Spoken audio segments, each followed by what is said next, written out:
Arte A14. Chris Barden. Chama-se Beam Drop Guillotine, de 2008. Beam Drop Guillotine é a recriação de uma obra realizada em 1984 no Art Park, um parque de esculturas no estado de Nova York, nos Estados Unidos da América, destruída 3 anos depois. Na versão realizada para o Instituto Guillotine, ao longo de 12 horas, 71 vigas coletadas em ferro velhos próximo de Belo Horizonte foram içadas por um guindaste a 45 metros de altura. Do alto, em um ato performático, elas eram soltas em uma piscina retangular de concreto fresco, que ao endurecer, manteve as peças eretas.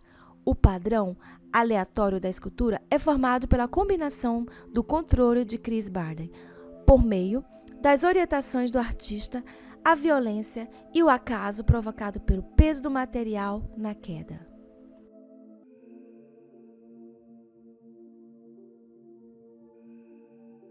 Arte A20, de Chris Barden.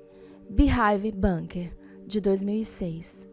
Instalada em um dos pontos mais altos do Instituto Guillotine, Beehive Bunker simula uma estrutura bélica de proteção, espécie de posto de vigilância que só pode ser ocupada por uma pessoa. A utilização deste tipo de fortim solitário, estrutura militar que se popularizou com a Segunda Guerra Mundial, reflete a preocupação de Chris Barden com questões políticas e com temas relacionados à organização e à estratificação social. Construída sem auxílio de máquinas, a escultura reúne 332 sacos de concreto instantâneo dispostos em camadas alternadas. O empilhamento dos sacos é apenas a primeira parte do processo de construção da obra, que se completa com a ação do tempo, que dissolve as embalagens e solidifica a estrutura. Logo aqui na frente, podemos encontrar a obra de Robert Irving, porém neste dia estava inacessível por causa dos enxames de alguns insetos. Obra A24, de Robert Irving, de 2019, sem título. A escultura criada por Robert Irving está localizada no ponto mais alto da área de visitação do Instituto Guillotine. O artista baseou-se em uma linguagem arquitetônica presente em construções feitas a partir de moldes pré-fabricados de concreto. As paredes inclinadas formam uma estrutura octogonal que abriga no topo de cada parede vidros triangulares amarelos e texturizados. A incidência da luz solar, que varia com o passar do dia, trespassa a escultura aberta para o céu e parcialmente desdobrada, promove no chão e nas paredes da escultura jogos de luz e sombra. Assim, a obra evidencia a percepção não apenas para sua estrutura formal, mas também para os fenômenos da natureza a que está sujeita.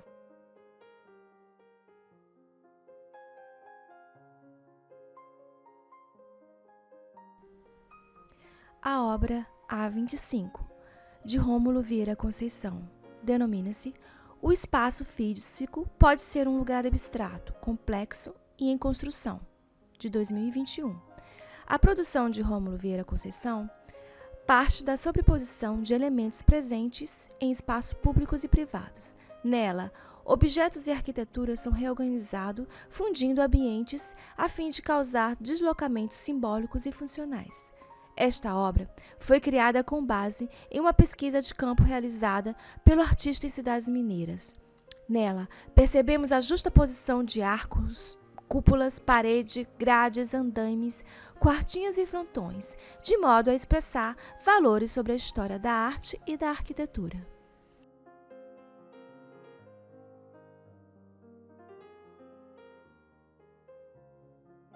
G15, Galeria Cosmococa. Inaugurada em 2002, a Galeria Cosmococa possui seu projeto arquitetônico assinado pelos arquitetos associados. Nela está abrigado um conjunto de 5 ambientes desenvolvidos por Elliot Sica e Neville de Almeida. Construído em um terreno irregular, o edifício oferece um duplo ponto de vista. Segundo os arquitetos, do ponto mais baixo é como um artefato de pedra construído, mas quando visto de cima, a cobertura verde é uma continuidade da paisagem com sutis limites ortogonais, borrando os limites entre edifício e paisagem. Internamente, encontra-se um espaço no qual não há linearidade ou hierarquia entre as salas expositivas, deixando o espectador livre para decidir qual obra visitar. O título On Object une uma referência à artista Yoko Ono e a palavra object, objeto em inglês. O chão é revestido por uma espuma de colchão espessa que desestabiliza o corpo do visitante, induzindo o público ao movimento. O espaço é ocupado por formas geométricas nas cores azul, vermelha e amarelo, feitas também em espuma, que podem ser usadas pelo público de maneira livre. CC5 Hendrix War, de 1973. O título é uma homenagem a Jimi Hendrix, de 1942 a 1970, e a War Heroes, de 1972, o terceiro álbum lançado desde a morte do músico.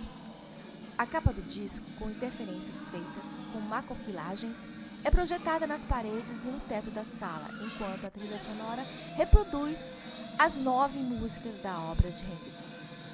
A sala reúne um conjunto de redes disponível para o uso do público. O convite é para tirar os pés do chão e, deitado nas redes, casulos, relaxar, provavelmente em referência a uma frase de Hendrix em sua última entrevista. Abre aspas, quando as coisas ficarem muito pesadas, me chame de hélio, o gás mais leve que existe. Feche aspas. Nesse ambiente, o público convidado a entrar na piscina de água fria, que ocupa quase toda a sala, instalada em meio à interferência de luzes verdes e azuis. Em CC4 no Occasion, de 1973, as projeções nas paredes revelam a origem do título da obra. Uma dupla referência a John Cage, pioneiro da música aleatória, e a seu livro Notations, no qual reúne uma coleção de seus manuscritos musicais. Nessas imagens, vemos macoquilagens traçadas sobre a capa branca do livro Canivetes. Na trilha sonora, é possível ouvir uma peça do próprio Cage, que oscila de intensidade e volume. O título, Mylary, é uma junção do nome de um dos maiores ícones da cultura pop do século XX, Marilyn Monroe, e do escritor Norman Mailer, autor da biografia dessa atriz. Nela, Mailer afirma que Monroe teria sido assassinada por agentes do serviço secreto do governo norte-americano por seu suposto caso amoroso com Robert Kennedy, irmão de John Kennedy, que naquela altura era presidente dos Estados Unidos da América. Nas imagens projetadas nas paredes e no teto, o rosto da estrela de Hollywood, na capa do livro, sofre intervenções com macoquilagens que, como uma maquiagem, cobrem lábios, olhos e sobrancelhas. O chão da sala é irregular e o público pode interagir com as bolas laranjas e amarelas espalhadas pelo espaço. A trilha sonora reúne as canções latinas da cantora peruana Ima Sumac.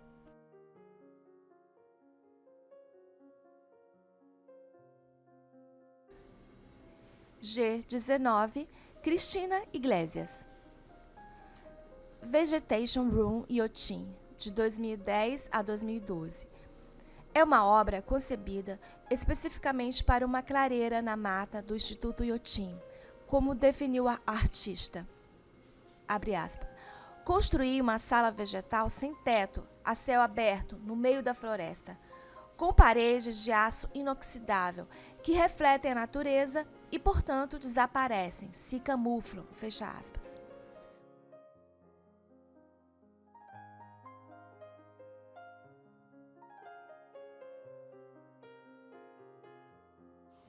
O trabalho consiste em uma estrutura espelhada, cujo interior lembra um labirinto. Nem todos os espaços são acessíveis, sendo preciso olhar para fora, para o entorno, para encontrar a próxima porta.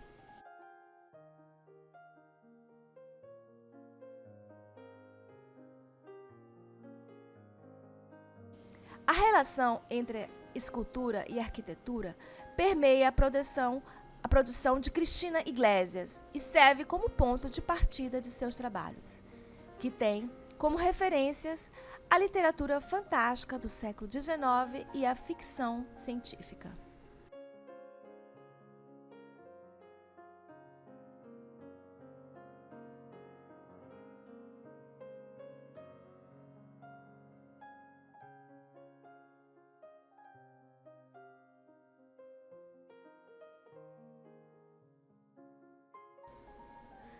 Além das 170 obras de arte em exposição, o museu conta com 98 bancos do design Hugo França. O primeiro banco foi colocado no jardim em 1990, sob a sombra da árvore tamboril, um dos símbolos do parque.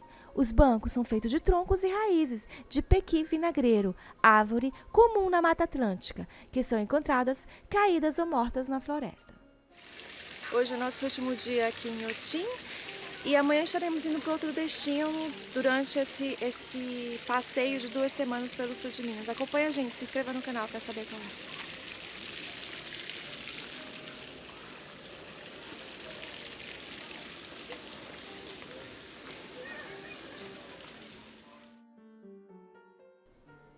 Como chegar a Inhotim? Se você quer saber como ir de Belo Horizonte a Inhotim, saiba que o carro não é a única opção. Mas neste caso, o melhor acesso é pela BR-381, passando por Mário Campos, ou pela BR-040, passando por Piedade de Paraopeba. E o estacionamento no local é gratuito para visitantes. Para ir de ônibus ao Inhotim, a opção é o Transfer Bevilto, que sai do Hotel Holiday no Savassi nos dias úteis, fins de semana e feriado, às 8 e retorna por volta das 17 horas. A passagem deve ser comprada com pelo menos um dia de antecedência à data que pretende visitar. Ver o link na descrição deste vídeo. Também é possível ir em um ônibus de viagem da aviação Saritu, saindo direto da rodoviária de Belo Horizonte ou da Avenida do Contorno, no bairro Santa Efigênia. Você pode comprar a passagem pela internet ou de forma presencial, direto na bilheteria da rodoviária. Favor também ver o link na descrição deste vídeo.